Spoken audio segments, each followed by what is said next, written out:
Computer education unlock চ্যানেলে আপনাদের স্বাগতম। আজকের ভিডিওতে দেখাবো ভেন্টয় মাল্টিবুট কি করে ক্রিয়েট করতে হয়। এটির সাহায্যে একটি সিঙ্গেল পেন ড্রাইভে মাল্টিপল আইএসও রেখে সেগুলিকে খুব সহজে বুট করা যায়। আসুন ভিডিওটি শুরু করি। প্রথমে গুগল ওপেন করে নিয়ে ভেন্টয় ডাউনলোড লিখে সার্চ করব।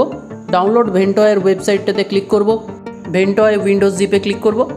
এরপর ডাউনলোড লেটেস্ট ভার্সনে ক্লিক করব। ভেন্টয় সফটওয়্যারটি একটি জিপ ফাইল আকারে ডাউনলোড হয়ে যাবে।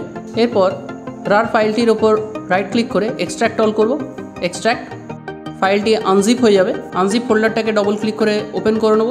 এখানে একটা পেন ড্রাইভ দেখতে পাচ্ছি। এই পেন ড্রাইভটাই ফরম্যাট হয়ে গিয়ে ভেন্টয় ইনস্টল হয়ে যাবে।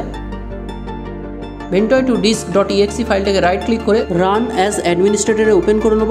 ভেন্টয় সফটওয়্যারটা ওপেন হয়ে গেলে এখানে ডিভাইসে সনির 8GB পেন ড্রাইভটি দেখা যাচ্ছে। অপশানে গিয়ে পার্টিশন স্টাইল MBR অথবা GPT যে কোনো একটা রাখা যেতে পারে। পার্টিশন কনফিগারেশন সবসময় NTFS রাখতে হবে। এখানে NTFS সিলেক্ট করে ওকে করব। এরপরে ইনস্টলে ক্লিক করব।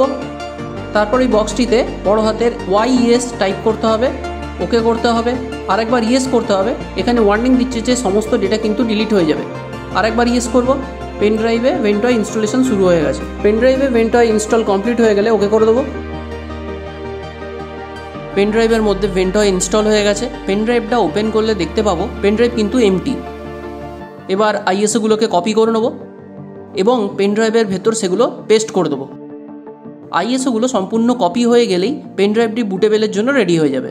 F12 প্রেস করে বুট মেনু খুলে নেবো এবং হার্ড ডিস্ক দেখাচ্ছে। এখানে এন্টার করলে পেন ড্রাইভটি দেখাবে। এন্টার করলে বুটিং শুরু হয়ে যাবে। পেন ড্রাইভটি বুট হওয়ার পর এখানে সমস্ত আইএসওগুলো দেখতে পাবো। যেমন এখানে অ্যাক্রোনিক্স 2 ইমেজ দেখতে পাচ্ছি, HBCD দেখতে পাচ্ছি, কাইলিনের অপারেটিং সিস্টেম দেখতে পাচ্ছি এবং উইন্ডোজ 11 দেখতে পাচ্ছি। এইভাবে একটা পেন ড্রাইভে অনেকগুলি আইএসওকে পেস্ট করে দিয়ে একটি সিঙ্গেল পেন ড্রাইভকে মাল্টিবুট বানানো যেতে পারে। এবার যে কোনো একটা আইএসওতে এন্টার করছি। এবার বুট ইন নর্মাল মোডে এন্টার করলেই আইএসওটি বুট হয়ে যাবে। এইভাবে যে কোনো আইএসওতে একবার এন্টার করতে হবে, তারপর বুট ইন নর্মাল মোড করলেই সেই আইএসওটি বুট হয়ে যাবে। যদি ভিডিওটি ভালো লেগে থাকে একটি লাইক করবেন, ভিডিওটি শেয়ার করবেন এবং চ্যানেলটি সাবস্ক্রাইব করবেন। ধন্যবাদ। Subscribe now and press the bell icon.